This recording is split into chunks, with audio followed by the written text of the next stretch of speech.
রিজিক হচ্ছে মুসলমানদের জীবনে, মুমিনের জীবনে, মানুষের জীবনে একটি গুরুত্বপূর্ণ চ্যাপ্টার। রিজিক নিয়ে আমরা অনেকে টেনশন করি। রিজিক কই থেকে আসবে, কি খাবো, ফিউচারে কি হবে, আমার বউরে কি খাওয়াবো, বাচ্চারে কি খাওয়াবো, মাকে কি খাওয়াবো। এই রিজিকের টেনশন আমাদের যুবকদের মাঝে বলেন তো সবাই আছে না নাই?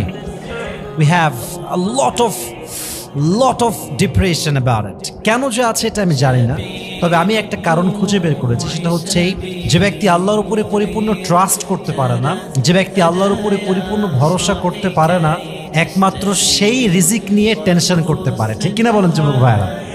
একমাত্র এটা সবচেয়ে বড় কারণ। তো রিজিক হচ্ছে আমাদের জীবনের সবচেয়ে গুরুত্বপূর্ণ একটা চ্যাপ্টার, এবং এই রিজিককে আল্লাহ তাআলা অন্বেষণ করতে বলেছেন, তালাশ করতে বলেছেন টু দ্য হালাল। যেমন কোরআনে আল্লাহ তাআলা বলেছেন, ফাইদা কুদিয়াতিস সালাত ফান্তাশিরু ফিল আরদ ওয়াবতাগু মিন ফাদলিল্লাহ। যখনই তোমাদের নামাজ শেষ হয়ে যাবে, when you have done with your salah, spread out to your workplace. নামাজ শেষ, মসজিদে আর বসে থেকো না, যাও, ছুটে যাও, রিজিক তালাশ করো, রিজিকের অন্বেষণ করো। Try your best, give your best effort. চেষ্টা করো রিজিকের জন্য। যদি তালাশ করতে পারো তবে তোমাকে রিজিকের সন্ধান দিবে একজন। তিনি কে? রিজিকের তালাশ করতে হবে যুবক ভাইরা, প্রিয় ভাইরা আমার। তবে হ্যাঁ, সত্য কথা হচ্ছে আজকাল আমরা রিজিক তালাশ করতে গিয়ে, অর্থ কামাই করতে গিয়ে, টাকা ইনকাম করতে গিয়ে যিনি টাকার মালিক, যিনি পুরো পৃথিবীর মালিক, তাকেই আমরা ভুলে গেছি। রিজিক অন্বেষণ করছি হারাম ভাবে, সুদ খেয়ে, ঘুষ খেয়ে, ডাকাতি করে, চুরি করে। এজন্য কবি বলেছেন যে লোক ভুল গয়ে ফিক্রে রোজি মে রাজ্জাক কো, খেয়ালে রিজক হে মগর রাজ্জাক কা খেয়াল নেই। মানুষ রিজিক তালাশ করতে গিয়ে রাজ্জাককে ভুলে গেছেন। যিনি রিজিক দিবেন, রিজিক দাতা, তাকে যদি কেউ ভুলে যায়, তার রিজিকে কখনো বরকত আসতে পারে না। যে রাজ্জাক, তাকে স্মরণ রাখতে হবে। এজন্য রিজিক তালাশ করতে গিয়ে রাজ্জাককে ভুলে গেলে চলবে না। রাজ্জাককে যে স্মরণ রাখবে, রাজ্জাককে যে ট্রাস্ট করবে, তার রিজিকে কখনো কোনো অভাব হবে না। সুবহানাল্লাহ পড়েন সবাই আপনারা। আজকে আমরা রিজিকের পুরো কনসেপ্টটাকে ক্লিয়ার করার ট্রাই করব ফ্রম কোরআন অ্যান্ড হাদিস। রিজিকের কনসেপ্ট নিয়ে আমাদের মাঝে অনেক মিসকনসেপশনস আছে, অনেক ভুল ধারণা আছে। আমরা জাস্ট মনে মনে ভাবি যে অর্থ, সম্পদ, খাবার দাবার, টাকা পয়সা, এটাকে আমরা জাস্ট রিজিক ভাবি, এটাই রিজিক ভাবি। না, এটা risk. This is right, but it's just a part of risk. It's not complete risk. এটা পরিপূর্ণ রিজিক নয়, এটা জাস্ট রিজিকের একটা অংশ। টাকা পয়সা, অর্থ, সম্পদ, জাগতিক যত কিছু আছে সম্পদ সহ, এটা হচ্ছে জাস্ট পার্ট অফ রিস্ক। এটা পরিপূর্ণ রিজিক নয়। This is the lower level of risk. This is the lower level of risk. এটা রিজিকের সর্বনিম্ন একটা স্তর। রিজিকের সর্বোচ্চ স্তর হচ্ছে ফিটনেস অ্যান্ড মেন্টাল পিস। আমি রিজিকের ভাগ নিয়ে কথা বলছি যুবক ভাইয়েরা। রিজিকের সবচেয়ে নিম্ন স্তর হচ্ছে অর্থ, সম্পদ, টাকা পয়সা, খাবার দাবার। আর রিজিকের সবচেয়ে উচ্চ স্তর, হায়ার লেভেল অফ রিস্ক is mental peace and fitness. যদি আপনি শারীরিকভাবে সুস্থ হন, যদি আপনার মানসিক শান্তি থাকে, এটা হচ্ছে পৃথিবীতে সবচেয়ে উচ্চতরের রিস্ক। সুবহানাল্লাহ পড়বেন না আপনারা? হাদিসে আসছে, নবীজি বলেছেন, এই পৃথিবীর সমস্ত মানুষ দুটি নিয়ামত খুব ভোগ করে। নিয়ামাতানি মাগবুনুন ফীহিমা কাসীরুম মিনান নাস আস-সিহহাতু ওয়াল ফারাগ। দুটি নিয়ামত, এক সুস্থতা, ওয়েলনেস, নাম্বার 2 আল ফারাগ, ফ্রি টাইম। যখন আমরা সুস্থ থাকি আমরা নিয়ামত বুঝি না। যখন আমরা অসুস্থ হয়ে যাই, ফিজিক্যালি উইক হয়ে যাই, সিক হয়ে যাই, তখন আমরা বুঝি যে সুস্থতা, ওয়েলনেস কত বড় নিয়ামত। ঠিক কিনা বলেন যুবক ভাইরা আপনারা? দেখেন, আমরা এখন ফ্রি টাইম, অবসরে আছি, মূল্য বুঝি না সময়। যখন ব্যস্ততা, কাজ, প্রেশার, চাপ চতুর্পাশে ঘিরে ধরে, তখন আমরা বুঝতে পারি যে অবসর সময়ের মূল্য কত বেশি। ঠিক কিনা বলেন যুবক ভাইরা আপনারা? আস-সিহহাতু ওয়াল ফারাগ। মানুষ দুটি নিয়ামত ভোগ করে, but they don't have any kind of realisation about it. আমরা ফিলই করি না, আমরা অনুধাবন করি না। এক হচ্ছে সুস্থতা, দুই হচ্ছে অবসর সময়।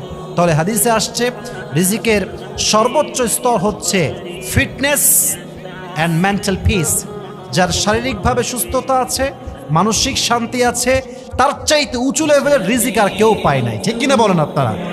এটা খুব জরুরি প্রিয় ভাইয়ের। এই জন্য ফিটনেস ঠিক রাখতে জিম করবেন, জিমে যাবেন, ট্রাই করবেন বডি বানানোর জন্য। কেন করবেন? হাদিসে আসছে আল মুমিনুল আকওয়া আউলা মিনাল মুমিনিজ যায়ীফ, a strong believer is more better than weak believer। আল্লাহ তাআলার কাছে দুর্বল মুমিনের চাইতে শক্তিশালী মুমিন হাজার গুণ বেশি উত্তম। সুবহানাল্লাহ পড়বেন না আপনারা? তবে জিমে গিয়ে যে ঘামটা ঝরে, আপনার যে একটা স্ট্রেসে আপনি ভোগেন, কষ্ট হয়, শারীরিক ব্যথা, যদি আপনি নিজেকে শক্তিশালী বানাবার জন্য ট্রাই করেন, এই ব্যথা, এই ঘাম, এই কষ্ট, এটাও আপনার জন্য সওয়াবের কারণ হবে। সুবহানাল্লাহ পড়বেন না আপনারা? So keep trying, keep going and keep trying to make your body amazing। আল্লাহ আমাদেরকে তৌফিক দান করুন, সকলেই পড়ুন আমিন। এটা হচ্ছে রিজিকের সর্বোচ্চ স্তর, fitness and mental peace। Number 3, রিজিকের সবচেয়ে উত্তম স্তর হচ্ছে pious wife and children। কথাগুলো মনোযোগ দিয়ে শুনবেন, এটা আপনার জীবনে অনেক বড় পরিবর্তন আনবে ইনশাআল্লাহ। রিজিকের, সকলে বলেন ইনশাআল্লাহ, রিজিকের সবচেয়ে উত্তম স্তর হচ্ছে দিনদার, নেককার স্ত্রী এবং আদর্শবান সন্তান। আমি আবারও বলছি, I repeat again, রিজিকের সবচেয়ে উত্তম স্তর হচ্ছে দিনদার, নেককার স্ত্রী এবং আদর্শবান সন্তান, pious wife and children। যার জীবনে আদর্শবান স্ত্রী আছে, উত্তম স্ত্রী আছে, চরিত্রবান স্ত্রী আছে, নেককার স্ত্রী আছে, খোদার কসম, ওয়াল্লাহি, আল্লাহর কসম করে বলতে পারে, তার জীবনে সে কোনো কিছু না পেল, এটা যে সে পেয়েছে, এতেই তার সবচাইতে বেশি শুকরিয়া করা দরকার। ঠিক কিনা বলেন যুবক ভাইরা? তবে হ্যাঁ, অনেকে এত বড় নিয়ামত পেয়েও কদর করতে পারে না। দেখবেন অনেক লোক আছে, অনেক কাজ করে, জব, বিজনেস, বাইরে ঘোরাফেরা, বন্ধুর সঙ্গে আড্ডা, সাইকেলিং, বাইকিং, কার ড্রাইভিং করছে, সব করে, বাট বইয়ের জন্য সময় পায় না। বড় আফসোস এটা। রিজিককে যে মূল্যায়ন করে না, রিজিকের কদর যে করে না, তার রিজিক তার কাছে বেশি দিন থাকে না।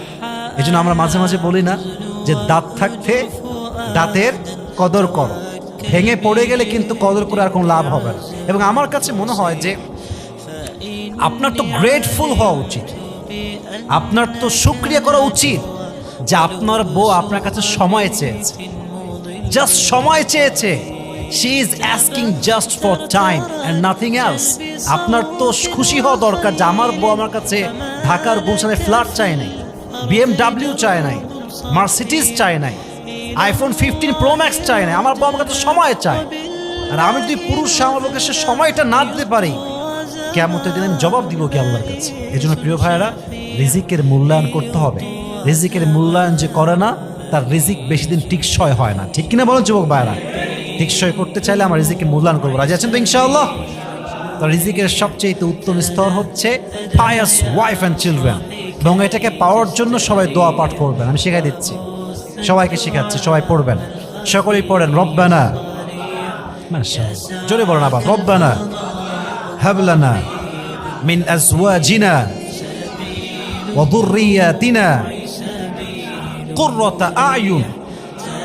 মাশাআল্লাহ, এই দোয়াটা যে বেশি বেশি পাঠ করে, আল্লাহ তাকে নেককার সন্তান এবং দিনদার স্ত্রী দান করে। সুবহানাল্লাহ পড়বেন না তো সবাই? তাহলে রিজিকের সবচেয়ে উত্তম স্তর হচ্ছে pious wife and children, উত্তম জীবন সঙ্গিনী এবং আদর্শবান সন্তান আমাদের সবাইকে দান করুন, পড়া আমিন। এবার আসুন, রিজিকের সবচেয়ে প্রশস্ত স্তর কি? মা রুজিকা আবদুন খায়রান লাহু ওয়ালা আওসা মিনাস সাবর। হাদিসে আসছে, নবীজি বলছেন, যে বান্দা ধৈর্যশীল, যে বান্দাকে আল্লাহ সবর দিয়েছেন, তাকে আল্লাহ তাআলা রিজিকের সবচাইতে প্রশস্ত স্তর দান করেছে। বলেন সুবহানাল্লাহ। যদি আপনার কাছে সবর থাকে, ধৈর্য থাকে, in every kind of circumstance, if you are patient, then Allah subhanahu wa ta'ala has given you a wide wrist। যদি আল্লাহ আপনাকে ধৈর্যশীল বানায়, আপনি বুঝবেন যে আল্লাহ তাআলা আপনাকে রিজিকের সর্বোচ্চ প্রশস্ত স্তরে পৌঁছে দিয়েছে। সুবহানাল্লাহ পড়বেন না আপনারা সবাই? হাদিসে আসছে রিজিকের সবচেয়ে প্রশস্ত স্তর হচ্ছে সবর, ধৈর্য। ধৈর্য মানে কি? Patience. It includes aspects of being self-disciplined, remaining spiritually steadfast, and especially showing fortitude when faced with adversity or setbacks। সবর মানে হচ্ছে নিজেকে দৃঢ় রাখা, আধ্যাত্মিকভাবে অবিচল থাকা, মানসিকভাবে শক্তিশালী হওয়া। আরে যা হয়ে যাক আমার জীবনে, যত কষ্টই হোক, যত দুঃখ হোক, যত প্যারাই হোক না কেন, আমি বলবো যদি আল্লাহ আমাকে দিয়ে খুশি হয়, আমি বান্দা হিসেবে এটা পেয়েই খুশি। ঠিক কিনা বলেন যুবক ভাইরা? দিস ইজ কল্ড সাবর, and sabr is about tightening your bond and relationship with Allah subhanahu wa ta'ala when you feel so pain, when you are struggling a lot, when you are facing so many problems in your life. নিজের জীবনের সবচেয়ে কষ্টের মুহূর্তে রবকে স্মরণ করা, রবের সঙ্গে সম্পর্ক শক্ত করা, এটাই হচ্ছে ধৈর্য। সুবহানাল্লাহ পড়বেন না আপনারা সবাই? So please be patient. يا أيها الذين آمنوا استعينوا بالصبر والصلاة. You who believed, seek the help of Allah subhanahu wa ta'ala with two things. Number one, patience, and number two is salah. যে ব্যক্তি ধৈর্য এবং নামাজ দুটোকে একসঙ্গে করে আল্লাহর সাহায্য চায়, আল্লাহ তাকে গায়েবী ভাবে সাহায্য করে। সুবহানাল্লাহ। কোথায় আপনাদের? ধৈর্য এবং নামাজ বড় দামি জিনিস, অতএব ধৈর্যশীল হবে। ইয়া আইয়ুহাল্লাযীনা আমানু ইসবিরু ওয়া সাবিরু ওয়া রাবিতু। You who believed, be patient and raise in patience and be steadfast. Wattaqullah and fear your Lord la'allakum tuflihun, in order that you will be the victorious person in this world and the next. আল্লাহ বলছেন ধৈর্যশীল হও, ধৈর্যের সঙ্গে প্রতিযোগিতা করো এবং ধৈর্য অবিচল হয়ে যাও। আল্লাহকে ভয় করো। আমি আল্লাহ তোমাকে ওয়াদা করলাম তোমার সফলতা আমি আল্লাহ নিজেই তোমাকে দান করবো। সুবহানাল্লাহ পড়েন সবাই। এজন্য আমাদের সবাইকে আল্লাহ তাআলা যেন রিজিকের মাঝে সবচেয়ে প্রশস্ত স্তর যে সবর, এই সবরের গুণ আমাদের সবাইকে দান করুন। সকলে পড়া আমিন। রিজিকের সবচেয়ে কল্যাণকর স্তর কি? কোরআন বলছে রিজিকের সবচেয়ে কল্যাণকর স্তর হচ্ছে প্রজ্ঞা, হিকমা। প্রজ্ঞা কাকে বলা হয় একটু ভালো করে বুঝবেন। জ্ঞান এবং কমন সেন্স, আকল এবং কমন সেন্স। আপনার যে জ্ঞান এবং common sense is equal to হিকমা। যদি এই দুটো মিলে একসঙ্গে কাজ করে, কখন কোথায় কি করতে হয়, কতটুকু করতে হয়, কতটুকু বলতে হয়, কয় ধাপ সামনে যেতে হয়, কয় ধাপ পেছনে যেতে হয়, যদি আপনার কমন সেন্স সহ কাজ করে ওই সময়ে, আকল সহ জ্ঞান সহ কমন সেন্স যদি কাজ করে, এটার নামই হচ্ছে প্রজ্ঞা। ইউতিল হিকমাতা মান ইয়াশা ওয়া মান ইউতাল হিকমাতা ফাকাদ উতিয়া খায়রান কাসীরা। আল্লাহ যাকে চায় তাকে হিকমত দেয়, আর যাকে আল্লাহ হিকমত দান করে তাকে আল্লাহ তাআলা প্রভূত কল্যাণ দান করে। সুবহানাল্লাহ পড়বেন না আপনারা? রিজিকের সবচাইতে কল্যাণকর স্তর হচ্ছে প্রজ্ঞা। আল্লাহ আমাদের সবাইকে এই প্রজ্ঞার দ্বারা সবাইকে আল্লাহ তাআলা সুসজ্জিত করুন। সকলেই মন খুলে পড়া আমিন। এবার আসুন রিজিকের সবচেয়ে শেষ লেভেল, সবচেয়ে দামি লেভেল নিয়ে কথা বলব। রিজিকের কামেল, মুকাম্মাল, পরিপূর্ণ স্তরটা আসলে কি? রিজিকের পরিপূর্ণ স্তরটা কি? হাদিসে আসছে রিজিকের পরিপূর্ণ স্তর হচ্ছে রিদাল্লাহ, আল্লাহ তাআলার সন্তুষ্টি। একজন বান্দা যদি অর্থ সম্পদ, টাকা পয়সা, বাড়ি গাড়িও না পায়, সে যদি আল্লাহ তাআলার সন্তুষ্টি পেয়ে যায়, যদি আল্লাহ তার উপর নারাজ না হয়ে রাজি হয়ে যায়, খুশি হয়ে যায়, প্রিয় ভাইরা বলেন তো তার কি আর কিছু লাগে? বলেন এখন আর কিছু লাগে? মনে করেন যে আমি জান্নাতের মালিককে চাই। যদি জান্নাতের মালিক আমার হয়ে যায়, জান্নাত তো আমার এমনিই হয়ে যাবে। ঠিক কিনা বলেন যুবক ভাইরা? যে ব্যক্তি আল্লাহর সন্তুষ্টি পেয়েছে সে রিজিকের পরিপূর্ণ স্তরে পৌঁছে গিয়েছে। আর আল্লাহর সন্তুষ্টি বোঝা যায় কখন? যখন এই রূহটা বের হয়ে যায় তখন। হাদিসে আসছে, কোরআনেও আসছে, ইয়া আইয়াতুহান নাফসুল মুতমাইন্না ইরজিই ইলা রাব্বিকি রাদিয়াতাম মারদিয়া ফাদখুলি ফি ইবাদি ওয়াদখুলি জান্নাতি। আর হাদিসে আসছে, ইয়া আইয়াতুহান নাফসুল মুতমাইন্না উখরুজি ইলা মাগফিরাতিল্লাহি ওয়া রিজওয়ানি। যে বান্দার উপরে আল্লাহ তাআলা সন্তুষ্ট, যে বান্দা রিজিকের পরিপূর্ণ স্তরে পৌঁছে গিয়েছে, তার সামনে যখন মালাকুল মউত আসবে, ডাক দিয়ে বলবে, হে মুমিন বান্দা, হে প্রশান্ত আত্মা বের হয়ে আসো ইলা মাগফিরাতিল্লাহি ওয়া রিজওয়ানি, আল্লাহর দয়া এবং সন্তুষ্টির দিকে।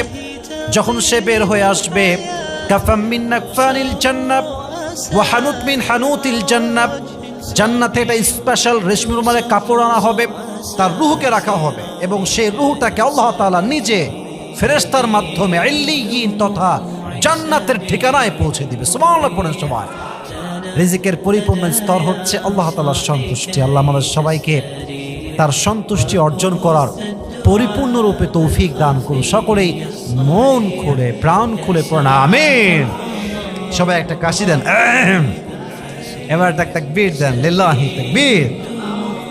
এবার আসুন একটা প্রশ্ন করি, জবাব দিবেন সবাই মন খুলে। বলেন তো সবাই, পুরো পৃথিবীতে, এটা আমি জবাবটা মন খুলে চাই, পুরো পৃথিবীতে মানবকে অর্থাৎ মানব জাতিকে, জিন জাতিকে, পশু প্রাণী জীব জন্তু যা আছে, all the creation in the world, যত সৃষ্টি আছে সমস্ত সৃষ্টিকুলকে রিজিক দেয় একজন। তিনি কে? আবার বলেন, তিনি কে? ওয়ামা মিন দাব্বাতিন ফিল আরদি ইল্লা আলাল্লাহি রিজকুহা ওয়া ইয়ালামু মুস্তাকাররাহা ওয়া মুস্তাওদাহা। এই আয়াতটা আমি খুতবায় পড়েছিলাম। এই পৃথিবীতে যত জীব জন্তু প্রাণী আছে প্রত্যেকটা সৃষ্টিকে রিজিক দেয় আল্লাহ তাআলা। তবে যিনি রাজ্জাক, যিনি রিজিক দেয়, তার তিনটা গুণ থাকতে হবে। যুবক ভাইরা বলেন তো সবাই, কয়টা গুণ থাকতে হবে? আমি শুনি না, আরো জোরে বলতে হবে। কয়টা? তিনটা। নাম্বার ওয়ান, যিনি রাজ্জাক হবেন তার প্রথম গুণ হবে তিনি কখনো ভুলে যাবেন না, নেভার ফরগেটফুল। মনে করুন আমরা আছি ঢাকাতে, রাজধানীতে, আচ্ছা, যারা দিনাজপুরে আছে বা সুন্দরবনে আছে, জঙ্গলের পাশে বসবাস করে, তাদের যে রিজিক লাগবে এটা যদি আল্লাহ ভুলে যান তাহলে তারা কি আর বাঁচতে পারবে? পারবে পারবে পারবে না। আচ্ছা, আল্লাহ তাআলা সুন্দরবনে সবাইকে রিজিক দিলেন, যা লাগে তাই দিলেন, বাট আফ্রিকার জঙ্গলে যারা থাকে বা যারা সাউথ আফ্রিকাতে থাকে, তাদের যে রিজিক লাগবে যদি আল্লাহ এটা ভুলে যায় তারা কি আর বাঁচতে পারবে? বাঁচতে পারবে? নেভার ফরগেটফুল, তিনি কখনো ভুলেন না, তিনি কখনো ভুলে যান না, তার ভুলা যাবে না। তিনি ভুললেই তো সমস্যা, ঠিক কিনা বলেন যুবক ভাইরা আপনারা? তাহলে এক নাম্বার, তিনি কখনো ভুলতে পারবেন না। Number two, there is no deficiency, তার যেই রিজিকের ভান্ডার আছে সেখানে কোনো কমতি থাকবে না, অভাব থাকবে না। আচ্ছা বলেন তো, পুরো পৃথিবীর সবাইকে যদি আল্লাহ সব কিছু দিয়ে দেয়, আল্লাহর রিজিকের যেই খাজানা আছে, যে ভান্ডার আছে, অর্থ সম্পদের যেই ভান্ডার, মুসলমান মুমিন সে জবাব দিবেন, এক চুল পরিমাণ কি কমবে আল্লাহ? বলেন বলেন বলেন, এক চুল পরিমাণ কমবে না। There is no deficiency who continuously provides the sustenance to his creation, যিনি ধারাবাহিকভাবে প্রতিনিয়ত তার বান্দার যা লাগে তাই দেন। তিনি বলেন তো একজন, তিনি কে?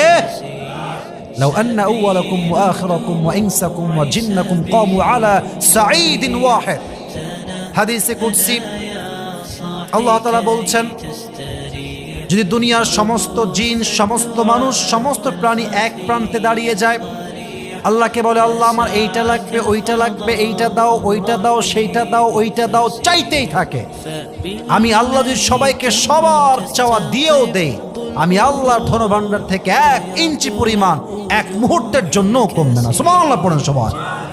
তার ভাণ্ডারে কোনো কমতি নাই, কোনো অভাব নাই, কোনো ডেফিসিয়েন্সি নাই। এজন্য সব ক্ষমতার মালিক একজন, আওয়াজ দিয়ে বলেন তো তিনি কে? There is no deficiency in his rizq, তার রিজিকে কোনো অভাব হয় না, তিনি দিতে গিয়ে কখনো ক্লান্ত হন না। তিনি আমাদের রব, তিনি হচ্ছেন আমাদের আল্লাহ। বলেন সবাই আল্লাহ, একটু মন খুলে বলেন সবাই আল্লাহ। এক নাম্বার গুণ ছিল ভুলবেন না, 2 নাম্বার গুণ কোনো অভাব থাকবে না, 3 নাম্বার গুণ he has to be compassionate, তাকে দয়াবান হতে হবে, দয়াময় হতে হবে, কাইন্ডফুল হতে হবে, তাকে অবশ্যই the most merciful, the most gracious হতে হবে। কারণ দেখেন আল্লাহ তাআলা কত দয়াময়, কত কাফের দুনিয়াতে আছে, মুশরিক, জালেম, বেঈমান, মানুষের হক নষ্ট করে, আল্লাহর সঙ্গে শিরিক করে, আচ্ছা বলেন তো, এদেরকেও রিজিক দেয় একজন, তিনি কে? এরা তো কাফের, রিজিক পাচ্ছে কেন? কারণ আল্লাহ তাআলা দয়াময়, মায়াময়, তিনি বড্ড দয়াশীল। আর রহমান, আর রহিম, he is the most merciful, the most gracious, the most kindful lord. তার মতো দয়াময়, মায়াময় প্রভু আর কেউ কি হতে পারে? পারে পারে পারে পারে আর কেউ হতে পারে? তিনি কখনো কাউকে তার ঈমান নাই এই দেখে রিজিক বন্ধ করে দেন না। His disobedience affects the risk but never stop the risk. বান্দা, আল্লাহর যে বান্দা, তার অবাধ্যতা তার রিজিকে একটা প্রভাব ফেলে, রিজিকে বরকত কমে যায়, but never stop the risk. তার রিজিক কখনো বন্ধ হয়ে যায়। আপনি বেঈমান হলে, কাফের হলে, অন্যায়কারী হলে রিজিকে বরকত কমে যাবে, বাট রিজিক কখনো বন্ধ হবে না, কারণ তিনি দয়াময়, তিনি কখনো কারো রিজিক বন্ধ করে দেন না। আল্লাহ আমাদের সবাইকে কথাটা বোঝার তৌফিক দান করুন। সকলেই পড়া আমিন। তার তিনটা গুণ: এক, তার ভুলা যাবে না; দুই, তার কোনো অভাব থাকা যাবে না; তিন, তিনি কখনো কাউকে বেঈমান দেখে, মুশরিক দেখে রিজিক বন্ধ করবে না, তিনি হবেন দয়াময়। বলেন তো এই তিনটা গুণ এক সত্তারই আছে, তিনি কে? আল্লাহ। এবার আসুন আর একটা বিষয় বলি, এটা আমি শুরুতেও বলেছি বাট আবার রিপিট করছি, just make you understand, just to make you realise, বোঝাবার স্বার্থে, অনুধাবন করাবার জন্য। সেটা হচ্ছে রিজিক ইজ ফিক্সড। এটা আগাগোড়াই লেখা। কবে থেকে লেখা? হাদিসে আসছে, ইন্না আহাদাকুম ইউজমাউ খালকুহু ফি বাতনি উম্মিহি 40 ইয়াওমান নুতফা থুম্মা ইয়াকুনু আলাকাতান মিথলা যালিক থুম্মা ইয়াকুনু মুদগাতান মিথলা যালিক। যখন আমরা মায়ের পেটে ছোট্ট একটা নাপাক পানি ছিলাম, আমরা একটা just a very little flush, ছোট্ট একটা গোস্তের টুকরা ছিলাম।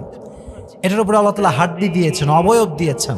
আমাদেরকে মায়ের পেটে থাকা অবস্থায় আল্লাহ তাআলা ফায়ুরসালু ইলাইহিল মালাক, ভালো করে বুঝবেন ধাপটা, স্টেজটা ভালো করে বুঝবেন।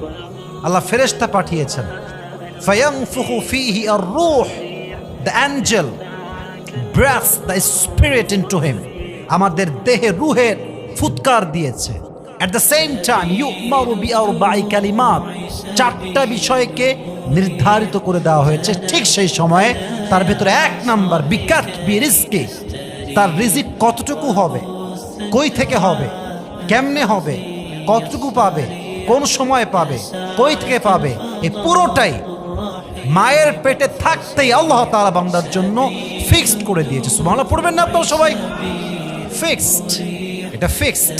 এখন আপনি এটা কেমনে পাবেন, এটা আপনার উপর ডিপেন্ড করে। মনে করেন, আমি আগেও বলেছিলাম যে মনে করেন যে আপনার রিজিক হচ্ছে পুরো জীবনে 3 কোটি টাকা। বলেন সবাই, কয় কোটি টাকা? এটা জাস্ট ফর অ্যান এক্সাম্পল, 3 কোটি টাকা, যা আপনি পুরো এন্টায়ার লাইফে 3 কোটি পাবেন। এখন এটা আপনি কেমনে পাবেন? It depends on your personality, এটা আপনার ব্যক্তিত্বের উপর ডিপেন্ড করে। যদি আপনি চান ঘুষ দিয়ে ইনকাম করতে পারেন, যদি আপনি চান হালালভাবে ইনকাম করতে পারেন, যদি আপনি চান ডাকাতি করে করতে পারেন, অথবা যদি আপনি চান আপনি ব্যবসা করে করতে পারেন, বাট আপনি কামাই করবেন, আসবে 3 কোটি, বাট আপনি কেমনে নেবেন এটা আপনার ডিসিশন। আপনি কি হালাল নেবেন না হারাম, এটা আপনার ডিসিশন। এটা আল্লাহ আপনাকে দিয়েছে সেই শক্তি। ফালহামাহা ফুজুরাহা ওয়া তাকওয়াহা। আচ্ছা, আমি যে জামাটা পরে আছি ব্ল্যাক, এটা আমার দেখতে পাচ্ছি না যুবক ভাইরা? বলেন বলেন, দেখতে পাচ্ছি। আবার যদি আমি বলি যে আমার কোটির কালার কি, দেখেন সাদা দাগ আছে, দেখতে পাচ্ছি। আল্লাহ তাআলা বান্দাকে বুঝেছেন এটা হালাল, এটা হারাম, এটা রং, এটা রাইট। বান্দার এই জ্ঞানটা আছে। আর বান্দা কি বামে যাবে না ডানে যাবে, এটা আল্লাহ ইখতিয়ার দিয়েছে। যে ডানে যাবে সে হবে ডানপন্থী, আর যে হবে ডানপন্থী সে হবে আসহাবুল জান্নাহ, জান্নাতি বান্দা। আর যে হবে বামপন্থী সে হবে জাহান্নামী বান্দা। নাও দ্য ডিসিশন ইজ ইয়োর্স। এটা আপনার সিদ্ধান্ত যে আপনি বামে যাবেন না ডানে যাবেন। বলেন তো সবাই, বামে যাবো ডানে যাবো আমরা সবাই ইনশাআল্লাহ? আমাদেরকে আল্লাহ তাআলা আমাদের সবাইকে ডানপন্থী হয়ে হালাল রিজিক সন্ধান করার তৌফিক দান করুন। সকলেই পড়া আমিন।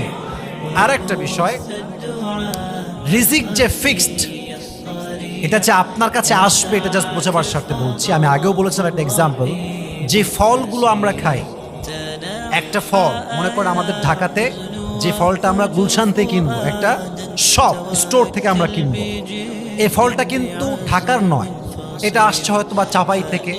একটা আম কিনবেন, চাপায়ের আম, সেই চাপাই থেকে আমটা আসছে ঢাকার গুলশান।